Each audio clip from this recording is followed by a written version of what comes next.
Ok, alors là, je vais poser mes objectifs pour l'année 2024. Je me suis dit que j'allais les faire avec vous, plutôt que de faire une vidéo un petit peu théorique. Là, j'avais envie de faire un mix entre un vlog et une vidéo conseil. Objectif de la vidéo, ça va donc être de poser les objectifs pour l'année qui vient. Déjà, comment on pose des objectifs? On commence par faire le bilan de l'année qui vient de s'écouler ou des années qui viennent de s'écouler en fonction des personnes. Ce que je vais vous montrer, ça fait des années que je le fais. Donc du coup, c'est un process qui aujourd'hui est assez simple, assez banalisé pour moi et assez ancré. Je vais essayer d'être la plus claire possible sans être trop dans ma tête et des choses trop évidentes pour moi. En ce qui me concerne, un de mes outils d'organisation préférés, incontournables, must-have et tout, c'est le bullet agenda. C'est pas un objet que vous allez pouvoir trouver dans le commerce, ça c'est un produit que j'ai créé moi-même et que je suis en train d'essayer de faire distribuer ou produire. Comment on pose ses objectifs pour la nouvelle année? Tout d'abord, ça va être de faire le bilan de l'année qui vient de s'écouler. Et ça tombe bien parce que moi, j'ai pas encore fait le mien dans mon bullet agenda, du coup, je vais le faire avec vous. En fait, là, on est déjà début novembre et j'ai pas encore commencé à écrire dans le nouveau bullet agenda alors que ça fait 3 semaines que je l'ai. C'est la première fois que je l'ai en avance, mais pourtant, j'ai rien marqué dedans. Enfin, hier, j'ai commencé à mettre des trucs, mais c'est tout.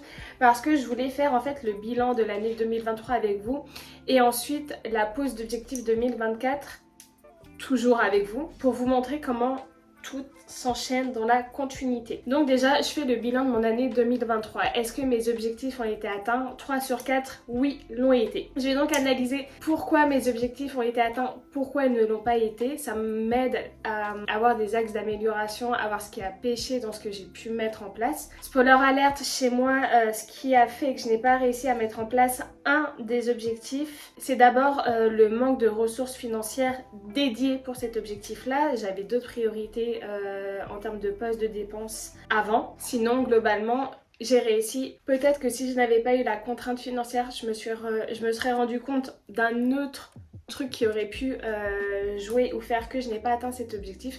Malheureusement, j'ai pas eu l'occasion de le découvrir. Petit rappel pour mes objectifs 2023, vous n'en avez aucune idée, c'est pour ça que je vais vous en parler maintenant. Le premier objectif, c'était de me former, de commencer mes formations en neurosciences. Et le deuxième objectif, c'était d'amorcer ma reconversion professionnelle. Je fonctionne de deux objectifs pro, deux objectifs perso. Il faut savoir que je suis entrepreneuse, c'est pour ça que j'ai deux objectifs pro que je mets en place qui sont mes principaux. Peut-être que si j'étais salariée, ça serait des objectifs beaucoup plus perso. Par rapport à ça, vous faites en fonction de vous, de vos objectifs de vie, de ce que vous faites dans la vie, de ce que vous avez envie. Bref, j'ai bien conscience que tout le monde ne souhaite pas mettre en place, en termes de priorité, deux objectifs professionnels. Sur ces deux objectifs-là, je les ai réussis. J'ai réussi mes formations en neurosciences, je les ai bien réussies. J'ai respecté mon planning d'organisation, j'ai été rigoureuse, j'ai été sérieuse, j'ai été carrée. Par rapport à ça, je suis vraiment très fière. Le deuxième objectif, c'était de mettre en place et d'amorcer ma reconversion professionnelle. Donc ça aussi, c'est un objectif qui a été atteint. Ça fait plusieurs mois que j'ai commencé à poster des vidéos YouTube. Ça fait plusieurs mois que je travaille sur les bases de ma nouvelle entreprise. Ça aussi, c'est bon, c'est respecté. Le deuxième objectif plus personnel, ça a été de développer l'amour de soi. Je reviendrai sur la formulation de mes objectifs en posant les nouveaux, en vous expliquant comment je fonctionne parce qu'en soi, l'amour de soi et bien-être, ça veut rien dire du tout. Mais j'avais l'intention en fait pour 2024 de vraiment faire un focus sur moi, sur mon bien-être, sur ce qui était bon pour moi, sur ce qui me nourrissait. Parce qu'en fait, j'ai eu d'énormes prises de conscience ces dernières années, ces derniers mois, et je me suis rendu compte que pour plusieurs raisons, j'ai mis en place des choses dans ma vie qui étaient malsaines pour moi, qui étaient juste quand j'étais adolescente parce que ça m'a permis de survivre, ça m'a permis de dépasser des moments difficiles. À l'âge adulte, à l'âge de 30 ans, ça ne me correspond plus. Du coup, cette année, je voulais vraiment faire une espèce de reset, de rééducation de tout mon être par rapport à moi-même, par rapport à la connaissance de mon corps, de ce qui était bon pour moi et tutti quanti. Ça aussi, c'est un objectif qui a bien été atteint. Donc pareil, très contente. Et le dernier objectif, donc le fameux objectif que je n'ai pas réussi à atteindre, ça a été de me créer de nouveaux amis, de me reconstruire un cercle social. J'ai rompu les liens que j'avais avec les personnes que je connais en fait depuis très longtemps pour les mêmes raisons que pour l'objectif précédent. Ce qui m'a servi, ce qui était bon pour moi quand j'avais 15 ans ne l'était plus quand j'avais 30 ans et malheureusement ça concernait aussi mes amis. C'est pas que c'était des mauvaises personnes ou autres, c'est juste qu'en fait j'étais très différente d'eux et ça matchait plus. Voilà, tout simplement. Je matchais plus avec eux et je pense que eux aussi ne matchaient plus avec moi. Donc ça ne veut pas dire que je ne les aime pas, que je les méprise, je les porte toujours dans mon cœur, je les aurai toujours dans mon cœur toute ma vie et je prendrai des nouvelles d'eux tout au long de ma vie. Mais c'est plus avec eux que j'avais envie de grandir et d'évoluer. J'avais vraiment envie de rencontrer des personnes qui étaient réellement alignées à qui j'étais. Parce qu'en fait, pendant des années, je n'ai jamais osé exprimer ma réelle personnalité, ma réelle essence. Je me suis entourée d'un certain type de personnes qui méprisaient en fait le type de personne que j'étais. Alors je pense que c'est fait exprès hein, que je me sois tournée vers ces personnes-là en particulier. Mais voilà, il est temps pour moi d'être qui je suis. Voilà pour le récap des objectifs 2023. Maintenant, comment je fais un bilan d'année. C'est pas juste oui j'ai atteint mes objectifs, non je les ai pas atteints et pourquoi. Là je vais essayer de voir les choses de façon beaucoup plus large. Donc comment je me suis sentie en 2023, qu'est-ce que j'ai appris en 2023, qu'est-ce que j'ai envie de recréer en 2024 et qu'est-ce que je n'ai pas envie de recréer. Le but ça va vraiment être de voir ce qui m'a fait du bien, de voir ce qui m'a pas fait du bien et d'adapter. Là, on n'est pas sur la pose d'objectifs encore. J'ai noté des questions précises pour le bilan 2023, donc je récupère mon ordinateur. Ordinateur qui ne fout rien depuis une heure, qui est brûlant. Ah, le matos informatique, c'est une galère. Et là, après l'ordinateur, après la caméra, après le micro, c'est la lampe qui part en couille. Rien qui va. Donc du coup je m'excuse pour la qualité de la vidéo, c'est pas du tout la qualité que j'aurais voulu vous montrer, mais j'ai que ça pour le moment, j'ai pas autre chose à proposer donc je ferai avec. La première question que je vais me poser c'est de quoi je suis le plus fière pour cette année. Donc là vous faites comme moi, vous prenez votre petit stylo et c'est important d'écrire réellement et de ne pas taper à la machine ou sur son ordinateur, l'impact n'est vraiment pas le même. Et très honnêtement, ça va être d'avoir réussi mes formations neurosciences sans retard, en avance sur mon planning, en n'ayant rien lâché, en ayant toujours été rigoureuse, parce que j'ai une image de moi en termes de lycéenne ou d'étudiante qui était, je vous le dis honnêtement, déplorable. J'ai jamais été une élève sérieuse et appliquée. Même si j'avais des très bonnes notes dans les matières que je kiffais, l'école, les études, ça a toujours été compliqué. Pourquoi ? Parce qu'on me mettait tellement de la pression en fait derrière que plus tu mets la pression à quelqu'un, plus la personne veut s'en dégager. Donc bon voilà, on a les parents qu'on a, c'est comme ça. On m'a souvent renvoyé l'image d'une mauvaise élève et qui n'arrivait jamais à rien, qui était allergique aux mots d'effort, qui échouait tout le temps. Et de voir que là en fait juste par moi-même et en ayant toute seule, j'ai réussi avec des bons résultats. La deuxième question à laquelle je vous invite à répondre, c'est quels ont été les challenges auxquels vous avez fait face pendant cette année.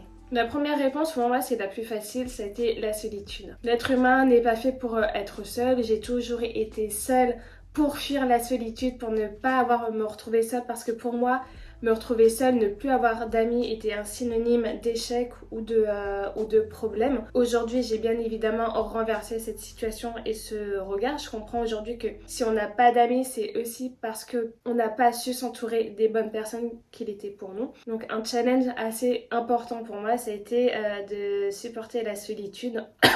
D'autant plus que je suis une personne, je n'aime pas être seule et la solitude c'est quelque chose que je connais malheureusement depuis très très longtemps. J'ai toujours eu en moi ce sentiment de solitude. 2023 ça a été l'année où je l'ai accepté, où j'ai accepté de ne pas être comme la majorité des personnes, d'avoir un fonctionnement différent des autres. Différent ne veut pas dire moins bien ou meilleur, c'est juste différent. Et en vrai avoir énormément d'amis c'est n'avoir aucun ami. Donc je préfère avoir un ou deux amis proches. Mon deuxième challenge de 2023 ça a été de gérer une baisse d'activité et donc de revenus financiers alors que je suis en train de mettre en place ma reconversion financière professionnelle.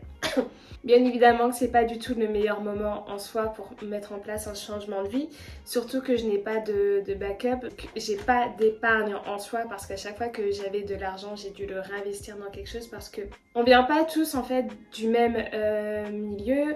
J'ai pas eu la chance d'avoir un compte épargne qui m'attendait à mes 18 ans.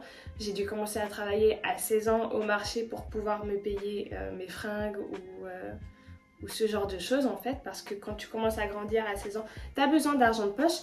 Mes parents ne m'en ont pas forcément donné, ils ne m'ont pas appris à gérer l'argent, donc j'ai fait du mieux que je pouvais avec ce que j'avais, mais ce qui fait qu'aujourd'hui en fait, tout l'argent que j'avais pu épargner, ça a été de l'argent que j'ai dû réinvestir, que ce soit dans mon école de maquillage, dans mon permis, dans des formations, dans mon déménagement ou dans des vacances. Donc gérer difficultés financières.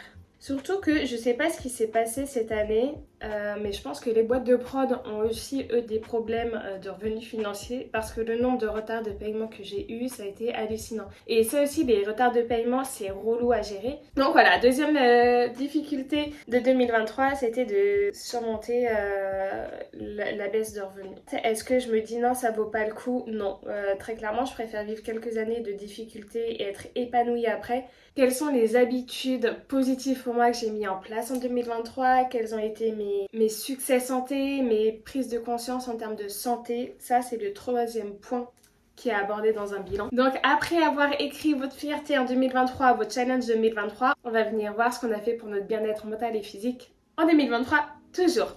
Et c'est cool parce que prendre soin de moi et de mon bien-être était l'un de mes objectifs 2023. Du coup, ça, je vais pouvoir vous le détailler un petit peu plus. Ça va être plus intéressant pour vous. L'un des premiers points qui était super important pour moi, c'est l'alimentation. L'alimentation, on en parle de plus en plus et on est en train de se rendre compte à quel point l'alimentation est en réalité notre premier médicament, est en réalité la base de notre santé physique et mentale. Parce que manger un Mars sous prétexte qu'il faut être bien dans sa tête et que c'est important de se faire plaisir, bah oui, mais en fait non. Parce que certes, manger ton Mars archi sucré à l'instant T, ça va te faire du bien. Sauf qu'en fait, 2 heures après, 3 heures après, ça envoie des signaux chimiques dans ton corps qui vont provoquer de l'inflammation, du stress. Donc voilà, ta santé mentale, au final, non, c'est pas le Mars qui te l'a donné. Donc oui à la santé mentale, mais la santé mentale passe par notre alimentation. Et pourquoi notre santé mentale passe par l'alimentation? Parce que c'est notre alimentation qui équilibre notre neurochimie. Et la neurochimie, c'est la base de la base pour être bien dans sa tête. Donc si tu manges du sucre en pensant que ça fait du bien à ta santé mentale, ça fait des années que je fais attention à ce que je mange. J'avais déjà éliminé une grande partie d'alimentation industrielle il y a quelques années quand je me suis concentrée sur mon endométriose. Donc j'ai arrêté tout ce qui était plats préparés, gâteaux industriels, pâtisserie, il y a plein de choses que j'ai arrêté. Le café j'ai arrêté, l'alcool j'ai arrêté, énormément de choses. Ça m'a fait un très grand bien. Là, ce que je voulais, c'était aller un step au-dessus. Donc déjà, cuisiner le plus possible maison, acheter le plus possible bio, de façon à ce que ce soit moi qui transforme les aliments et que je n'achète pas des aliments déjà transformés. Pourquoi? Tout simplement parce que je maîtrise le process de transformation, je sais ce que je mets dans mon plat et c'est important. Mais je sais que du coup, il n'y a pas de la merde. Là où j'ai été encore plus loin cette année, ça a été avec le gluten. J'ai découvert, je me suis rendu compte, j'ai conscientisé que j'étais intolérante au gluten et en fait ce depuis des années et que c'était ça qui expliquait ma perte de poids. Il faut savoir que ça fait des années, je crois que ça va faire 7 ans que je perds du poids sans raison. Donc c'est pas une grosse perte de poids, ce qui fait qu'en fait ça n'alarme pas forcément les médecins, mais d'année en année je perds quand même 1 kg. Donc il y a quelques années je faisais 49 kg, là je suis à 44 kg je crois. Ça va un petit peu mieux depuis que j'ai arrêté le gluten parce que je commençais en fait à descendre à 42 kg et là je me disais il y a vraiment un truc qui va pas. J'ai fait le point, on s'est rendu compte que c'était une forte intolérance au gluten. Et c'est pas avec les médecins que je me suis rendu compte de ça.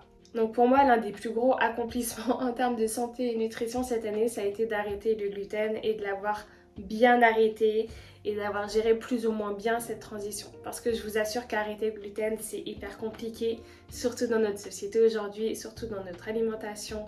Dans notre façon de consommer aujourd'hui, on consomme énormément de gluten. Et ce qui est compliqué, c'est je suis maquilleuse donc je vais sur des tournages forcément, c'est de dire que je suis intolérante au gluten. Parce que du coup, les prods doivent adopter le repas à moi ou penser à moi pour le repas et très clairement, ça les fait chier. C'est de l'argent en plus. Et bien souvent, en fait, ils veulent pas se prendre la tête. Donc je me retrouve avec quoi quand je dis que je mange pas de gluten? Une salade César. Super les gars. Ça n'a pas été toujours facile à gérer. Il y a parfois eu des fois où j'ai dû ne pas manger ou accepter de manger du gluten. Ou j'ai dû trouver des solutions. Et parfois, je peux vous dire que sur des tournages ou avec des boîtes de prod un peu concon, ça peut être compliqué. Ah oui, les autres habitudes saines que j'ai pu mettre en place en 2023, ça a été l'adoption de ma chienne. Parce que du fait d'être seule, en fait, je ne sortais plus. Je ne connectais plus aux gens. Et juste, en fait, le fait de sortir, je le faisais plus. Et comme je travaille beaucoup de chez moi et que j'ai passé beaucoup de temps enfermée cette année à cause des formations, est arrivé un moment dans l'année, en avril, où j'ai senti le moral être un peu down, où je me suis dit là, il faut que je fasse quelque chose. Si je renverse pas la tendance, là par contre je sens que je vais cracher. Et comme je suis toute seule et qu'il n'y a personne pour me soutenir derrière, même si je suis quelqu'un d'assez fort, je suis pas non plus superwoman. Et là je me suis dit il faut que je fasse quelque chose. Et j'ai adopté ma chienne. Alors comment j'ai eu l'idée? J'ai juste demandé à mon subconscient, à l'univers de m'envoyer une solution en fait pour régler l'état dans lequel j'étais. Et en fait, il m'a envoyé plein de signaux concernant l'adoption de chien. J'y ai réfléchi quand même quelques mois et je me suis lancée et je ne regrette tellement pas d'avoir adopté ma chienne. Ça a été la meilleure chose que j'ai faite en 2023. Franchement, c'est un petit cœur. Mais ma chienne, ça a été la meilleure chose de 2023, vraiment. Donc je vais mettre arrêt du gluten parce que c'est important, mais ma chienne, ça a été un truc de ouf. Parce que vous voyez, je vous dis, le dernier objectif n'a pas été atteint, c'est celui de me faire des nouveaux amis. Et c'est vrai, par contre, le fait d'avoir ma chienne, j'ai reconnecté avec Enfin, j'ai pas reconnecté, j'ai juste connecté avec des personnes, des propriétaires de chiens aussi. Et c'est hallucinant. Et en fait, ces connexions-là entre propriétaires de chiens me fait une bonne dose de sociabilité. Parfois, je suis en mode, ah non, flemme. mais non, franchement, adopter un chien, ça a été génial. Adoption Moon. Je fais de plus en plus de repas fait maison que je prépare d'avance, que je congèle et tout. Donc, je prends vraiment le temps de cuisiner. Donc, ça aussi, je suis très fière. Et ensuite, la quatrième question qu'on peut se poser, c'est quelle intention on va avoir pour 2024? Et là, commencer à se diriger doucement vers les objectifs 2024. Alors en soi, dans la poursuite de mes objectifs et des intentions pour 2024, je vais juste continuer ce que j'ai commencé à mettre en place en 2024. Donc si j'avais un mot à donner pour définir l'énergie de 2024, ce serait continuation / consolidation. Mon bilan 2023, comme ça, je vais l'écrire à part parce que là, ça va vraiment être un bilan concret de tout ce que j'ai réalisé cette année. Formation, création de charte graphique, intention de la nouvelle activité. Ça a été de commencer un petit peu à réfléchir à la planification de contenu, etc. En termes de perso, ça a été de travailler sur ma posture, mes douleurs cervicales et tout le haut du corps. Il y a énormément de choses à dire là-dessus. Il faudra que je vous fasse une vidéo sur ce sujet-là. Le lien entre la posture, nos douleurs cervicales, les massages du visage, les fascias et bien vieillir physiquement en fait, parce qu'il y a tellement de choses à dire. Donc d'ici un an, restez connectés les gars. Pour ceux qui regardent mes vlogs, vous savez que je crée des boulettes agenda. Donc je vous en ai beaucoup parlé de celui que j'étais en train de créer, tout ça. Je vous l'ai toujours pas montré. Et, je vais vous le présenter vite fait. Là, on va pouvoir se concentrer vraiment sur les objectifs. Alors dans le boulette agenda que j'ai créé, la page pour les objectifs, elle commence par ici. Je vous rassure, c'est pas la seule, il y en a plusieurs. Comment je pose mes objectifs? De deux façons. La première, c'est d'abord je pose une intention plutôt qu'un objectif. Donc l'objectif, je veux perdre 4 kilos, il n'existe pas chez moi. Pour moi, ça va être prendre soin de mon corps. Ensuite, je vais aller découper cette intention-là pour voir concrètement comment elle se concrétise en action, en résultat dans la vraie vie. J'utilise la façon SMART parce que c'est une très bonne façon, je trouve, de poser des objectifs facilement, de les visualiser facilement et de les rendre concrets en fait. Si vous connaissez pas la façon SMART, je vous conseille vraiment de vous y intéresser. Elle est très très connue, elle est même archi basique. Il y en a qui aiment, il y en a qui n'aiment pas. Moi perso, je l'apprécie si elle est utilisée de la bonne façon.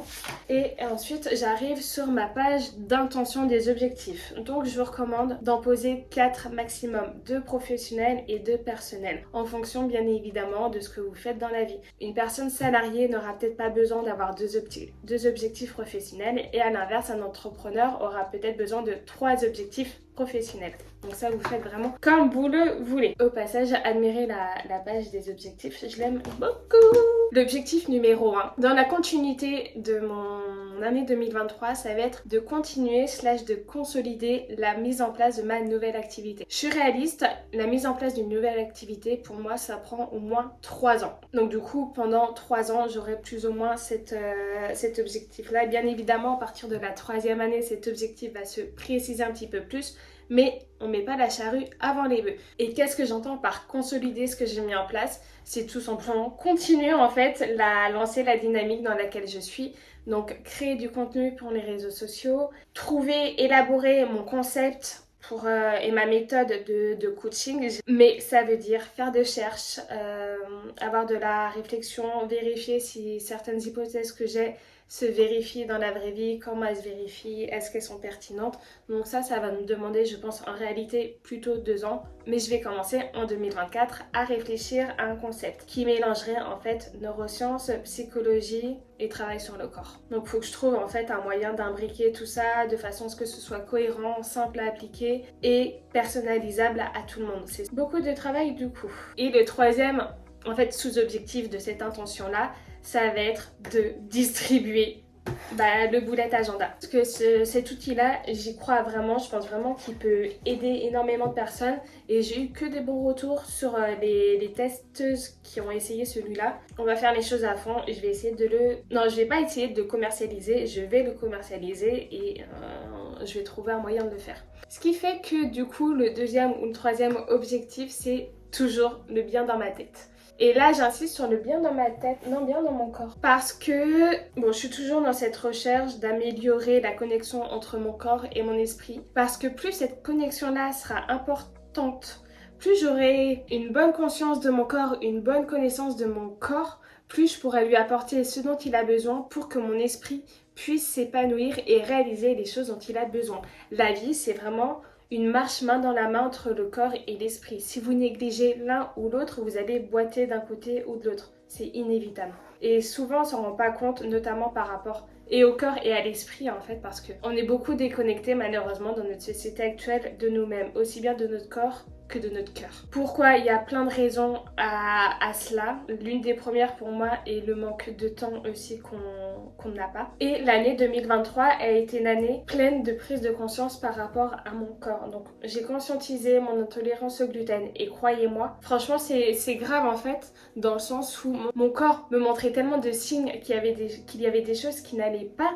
Comment j'ai pu ne pas les voir? Après, à ma décharge, il y a plein de choses dont j'avais parlé aux médecins et ils m'ont jamais pris au sérieux, ils m'ont jamais écouté là-dessus. C'était oui, bon, d'accord, on zappe. Alors qu'en fait, s'ils avaient pris le temps d'assembler les différents éléments que je leur assemblais, là, ils se seraient dit, enfin, ma médecin traitante se serait peut-être dit, mais il y a peut-être une intolérance au gluten si nous faisions un test. Mais elle l'a jamais fait. C'est tout comme l'endométriose. Elle n'a jamais détecté mon endométriose. C'est moi qui l'ai fait. Ce qui explique la relation de non-confiance que j'ai avec les médecins. J'ai rien contre eux en soi, mais je trouve que la façon dont on enseigne la médecine aujourd'hui et la santé de façon générale, elle est déplorable, surtout depuis ces dernières années. Nos médecins aujourd'hui, c'est vrai, ils ne savent pas grand-chose. Ce sont des techniciens du corps, ce ne sont pas des médecins. Je reviens du coup sur la conscientisation de l'intolérance au gluten, il n'y a pas eu que ça. Ça fait des années que j'ai d'énormes tensions au niveau des cervicales, des épaules, des trapèzes, que j'ai des migraines régulièrement, et qu'au niveau de mon visage, il y a une certaine stagnation de lymphe. Et je n'ai jamais compris que déjà tout ça était lié. Et j'ai jamais compris, alors que j'étais mince, pourquoi j'avais un visage de grosse, entre guillemets. Et je dis bien entre guillemets, mais c'est une réflexion une fois qu'on m'a faite et elle m'avait fait mal parce que je le voyais aussi. Mais c'est une personne qui m'a dit, mais t'as fait un régime, t'as perdu du poids parce que t'as le visage d'une ancienne grosse. Et je m'étais dit, mais t'es archi violent.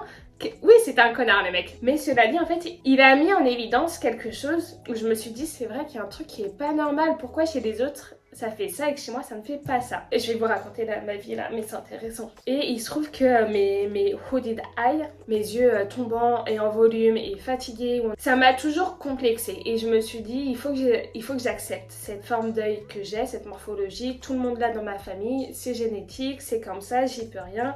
Et même une opération chirurgicale esthétique à ce niveau-là, n'ira pas me donner la forme Dieu que je veux. Donc quelque part, j'allais accepter ce que j'avais, mais ça me travaillait quand même, ça me faisait un petit peu mal au cœur de me dire que je me sentirais jamais à 100% bien dans mon corps, même si j'acceptais ces yeux-là, parce que j'avais conscience que ces yeux, ils étaient quand même un peu particuliers. Et pareil au niveau de mon cou et tout. Il n'y a rien de choquant encore une fois, c'est mon propre regard sur moi-même. Mais il se trouve qu'en fait, au début d'année 2023, je suis tombée sur les vidéos Alors c'est une jeune femme russe qui vit aux États-Unis, je crois, qui travaille autour de la posture et des fascias. Alors c'est quoi un fascia? C'est un truc qui fait partie de notre visage et de notre corps. Je suis pas médecin, je pourrais pas bien vous le réexpliquer, mais en fait c'est hyper important dans notre posture et dans notre bien-être physique, mais aussi visuel. Et donc je suis tombée sur cette nana-là qui expliquait qu'elle a toujours eu des hooded eyes, que c'était de naissance, qu'on lui avait toujours dit qu'il n'y avait rien à faire, et ceci, cela. Et en fait, cette nana a réussi à s'en débarrasser de façon naturelle, uniquement avec les massages. Alors certes, ça lui a pris 5 ans pour y parvenir. On n'est pas sur les miracles de la chirurgie esthétique, mais c'est un résultat naturel. Et en fait, j'ai rejoint son programme et j'ai découvert mais tellement de choses à travers son programme. Et c'est bête parce qu'à la base, c'était juste, on va dire, un voyage beauté, un voyage pour mieux vieillir et améliorer certaines features caractéristiques de mon visage. Mais je suis tombée dedans parce que en fait, elle va beaucoup plus loin que juste la beauté physique. Et grâce à elle, je me suis rendu compte que j'avais un syndrome de l'ATM, donc le syndrome de l'articulation temporomandibulaire. C'était ça qui me donnait mes migraines depuis des années, mes céphalées depuis des années, et toujours du même côté. Il y a un truc que je comprenais pas aussi, je me disais mais pourquoi j'ai toujours mal du même côté? Mais c'est normal, c'est parce qu'en fait j'ai eu une licence difficile avec des forceps, j'ai eu un accident de voiture quand j'étais petite, ça a créé beaucoup de traumatismes au niveau de mon crâne et de mon cou. Et en fait, je l'ai jamais su, je m'en suis jamais vraiment rendu compte, et du coup j'ai jamais vraiment travaillé dessus. Et quand je me suis rendu compte à travers son programme que c'était pas normal d'avoir toujours les épaules comme ça, que c'était un signe de traumatisme, enfin vraiment son programme il m'a ouvert sur toute une voie du corps qui est juste hallucinante. Donc là en fait, je reviens là où j'en étais, et elle a mis en évidence le lien du coup entre les tensions cervicales, la mâchoire, les tempes, le crâne, pourquoi on a de la lymphe qui stagne si on a les muscles tendus ici, parce qu'en fait ça empêche la lymphe de bien s'évacuer, du coup ça stagne, du coup en fait au fur et à mesure du temps, on a de plus en plus de lymphe qui stagne et qui accentue des traits disgracieux. Je me suis rendu compte que je me tenais extrêmement mal, aussi bien au niveau des épaules que du cou, que de la mâchoire. J'avais tendance à serrer les dents et avoir la mâchoire crispée alors qu'elle n'est pas censée l'être. Et tout ça, je ne m'en rendais absolument pas compte. Pour moi, la façon dont je me tenais, c'était une normalité. Pareil pour la position de la langue. Et en fait, à travers son programme à elle, je me suis rendu compte à quel point j'avais tout faux sur mon corps, la façon de me tenir, et que j'avais un vrai travail de rééducation, de proprioception à faire et entamer. Et du coup, ça va être l'un de mes gros objectifs pour 2024. Du coup, cet objectif-là, il va être assez dense parce que je vais le découper, il va être pas mal découpé. Donc, comment je vais poser mes objectifs? Façon smart. Je vais prendre que l'objectif professionnel pour vous montrer comment je les pose. Et si jamais vous avez des questions sur les autres objectifs, venez me poser la question sur Instagram, je vous répondrai. Mais un objectif, il va se poser de plusieurs façons. Déjà, il faut mettre l'intention. Donc, consolider, développer ma nouvelle activité. Ok, c'est cool. Mais en soi, ça me donne pas de plan d'action. Ça me dit pas quand je veux réussir mon activité. Et ça me dit pas comment je le saurai en fait, si mon objectif est atteint ou pas, à quoi je le vois. Du coup, dans l'agenda, vous mettez votre intention. Du coup, pour faire la pose d'objectif, concrètement, comment ça se passe? À la ligne de l'objectif numéro 2, vous mettez l'intention. Donc, développer mon activité professionnelle. Spécifique, je spécifie mon objectif. Et là, on va vraiment rentrer dans ce qu'on peut appeler des objectifs. Donc concrètement, ça va être l'avancée de LPA. Je vais pas parler de la commercialisation des bullet journal parce qu'effectivement, il y a plusieurs étapes dedans qui vont être compliquées. Donc je vais pas le mélanger à cet objectif-là. Ça va être un objectif à part entière. Qu'est-ce que j'entends par consolider l'avancée de LPA? Ça veut dire de continuer à créer du contenu sur les réseaux sociaux et à affirmer mon nouveau positionnement. Ensuite de cet objectif-là, je vais le transformer en stratégie. Mais je vais pas le faire maintenant. La transformation en stratégie, elle va venir dans la to-do list trimestriel, mensuel et ensuite dans les semaines. Et ce que je vous conseille de faire, c'est de ne pas hésiter. Par exemple, pour mettre en place vos stratégies, vous prenez carrément un autre support papier à part qui est dédié aux stratégies de votre entreprise et c'est là-dedans que vous allez venir travailler. On note pas les stratégies dedans. Par contre, ça là, ça va être votre socle pour venir travailler votre objectif et l'atteindre au final. Donc spécifique, continuez à développer la chaîne YouTube, créer des cahiers d'exercices pour les créations d'outils gratuits et création du concept. À partir de ces 4 objectifs-là, je vais créer des stratégies que je vais organiser ensuite dans le temps avec mon planning, etc. etc. Mesurable. À quoi je vais mesurer que mes objectifs spécifiques ont été atteints? Développer la chaîne YouTube, par exemple, ça va être de produire au moins 2 à 3 vidéos par mois. Voilà. Pour créer les cahiers d'exercices, ça va être de regrouper tous les exercices que j'ai en tête et ensuite de les agencer, de les organiser de façon pertinente. Pareil pour la création des outils gratuits. Après, je peux pas trop vous en dire en fait sur ces deux sujets-là parce que c'est des choses qui pour le moment sont encore confidentielles, que je ne partage pas, donc je peux pas vous dire sur quoi va porter exactement précisément ces choses-là, donc je peux pas trop non plus vous en dire ou trop détailler, mais j'espère que vous comprenez le principe. Création des outils gratuits. Bon voilà, je veux créer un outil pour X, pour Y et Z. Qu'est-ce que je veux mettre dans Y, qu'est-ce que je veux mettre dans Z et dans la lettre que j'ai oubliée, et ainsi de suite et ainsi de suite. Je détaille vraiment ce que je dois mettre dedans, je mesure. Ensuite, réaliste. Qu'est-ce que je mets dans réaliste? Est-ce que cet objectif, il est atteignable facilement? Si oui, pourquoi? Sinon, pourquoi? Quelles sont les difficultés que je vais pouvoir rencontrer à ce niveau-là? Et là, je reprends mes objectifs. Développer chaîne YouTube, ok, c'est fait. Ensuite, mon deuxième sous-objectif, donc la création d'outils gratuits et de cahiers d'exercices pour mon activité. À quoi je vais mesurer, à quoi je vais voir que cet objectif il a été atteint?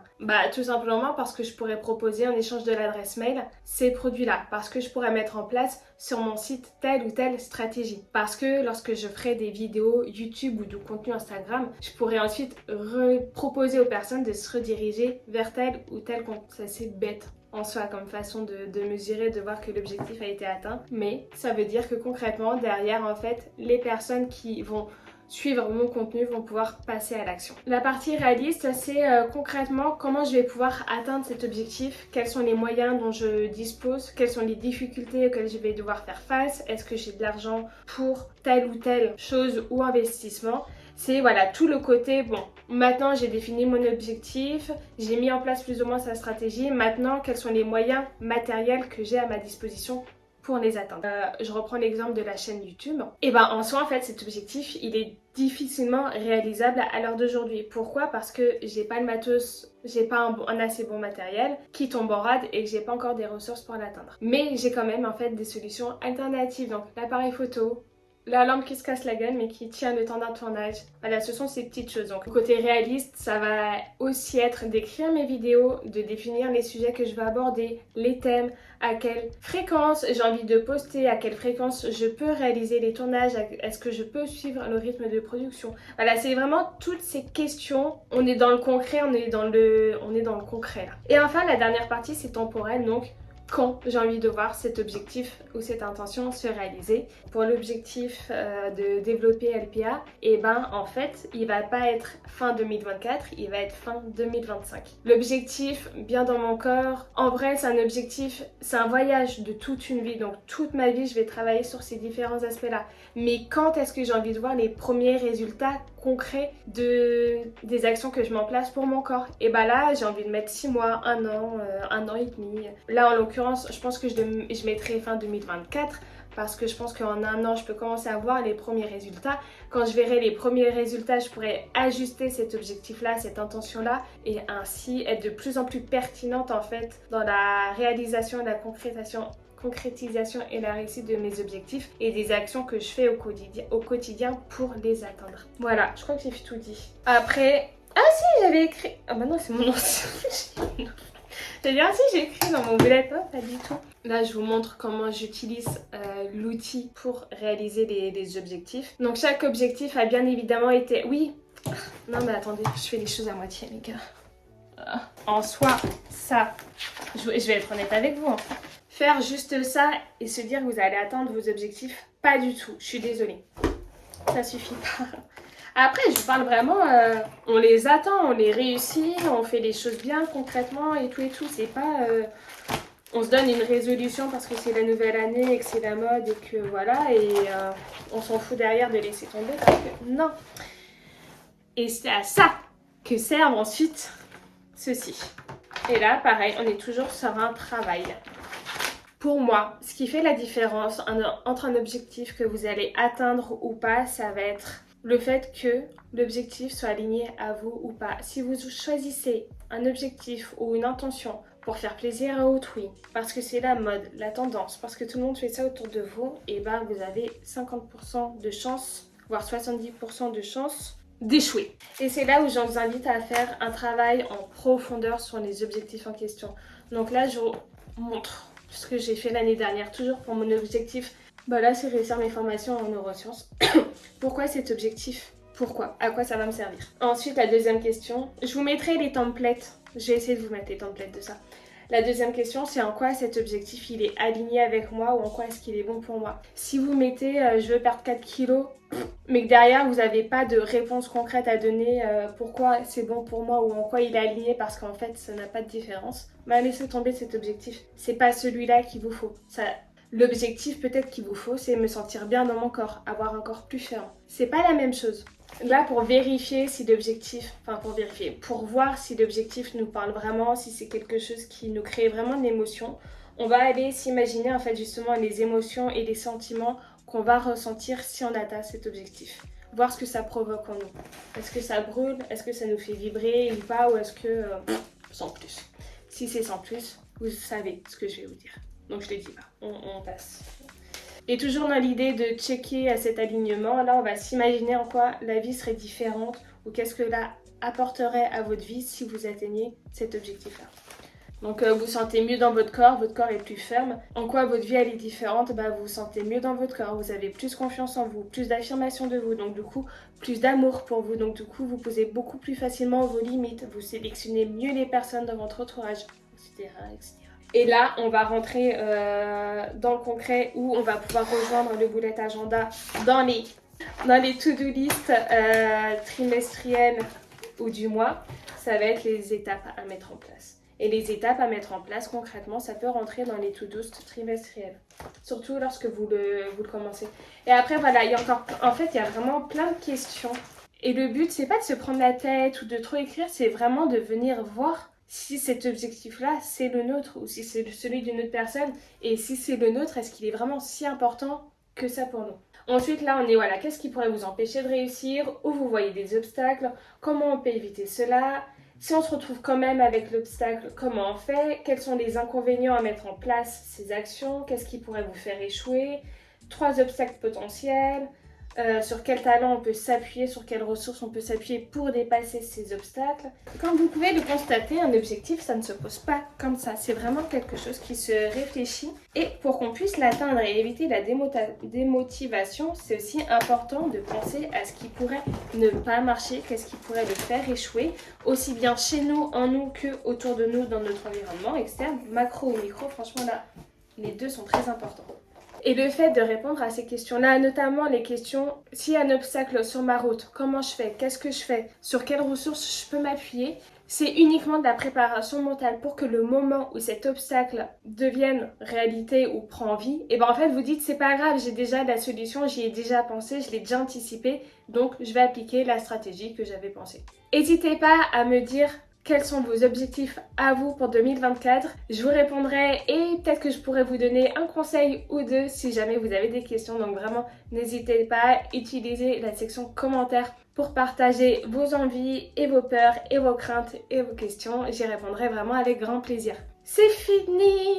Et c'est tout pour cette vidéo-là. Je crois que j'ai fait le tour du bilan 2023, de la mise en place des objectifs 2024. J'espère sincèrement que cette qualité de vidéo est bonne. Je fais vraiment de mon mieux. Je fais vraiment de mon mieux. En tout cas, j'espère que cette vidéo vous a plu. N'hésitez pas à me rejoindre sur les réseaux sociaux si vous avez aimé ce type de contenu et que vous souhaitez en voir d'autres. Mon Instagram, c'est la palette de Alex. Je fonctionne par thématique, chaque mois un nouveau thème. Pour le moment, les thèmes que j'aborde sur Instagram sont les grandes lignes qui m'ont permis de devenir la personne que je suis aujourd'hui et d'avoir le courage de changer de vie et de réaliser la vie de mes rêves et de comment je le fais. Donc voilà, pour l'instant, on est sur ce type de contenu-là que je vous partage. Si vous êtes à la recherche d'inspiration, de conseils, de guidance, pas de guidance de voyance, hein, mais juste on vous guide, bah voilà, vous avez trouvé la personne qu'il vous faut. Sur ce, je vous dis à la prochaine. Et à la prochaine. Gros bisous